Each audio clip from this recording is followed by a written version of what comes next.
বাড়ি থেকে ফোন এসছে, এটা ইমার্জেন্সি। হ্যালো, হালকা, তোর বাবা অ্যাক্সিডেন্ট করেছে। গ্রামের ডাক্তার বলছে শহরে নিয়ে গিয়ে অপারেশন করতে হবে। তুই তাড়াতাড়ি বাড়ি আয়।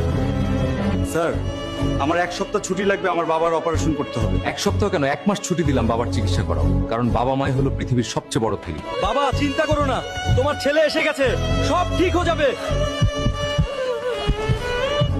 স্যার খবর এসেছে বর্ডারে শত্রুরা আক্রমণ করেছে, এখনই যেতে হবে। কি বলো, চলো। তোর বাবা হসপিটালে পড়ে আছে আর তুই এখন চলে যাবি। মা, তুমিই তো শিখিয়েছো সবার আগে দেশ। আমি গেলাম মা। হালকা, তুমি আমাদের রেজিমেন্টের গর্ব।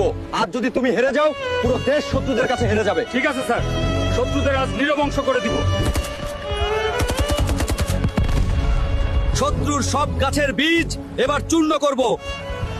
সামনে চলো।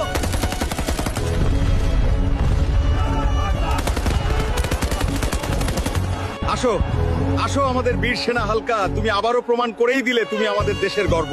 যাও তোমার ছুটিগুলো কাটিয়ে আসো। ধন্যবাদ স্যার।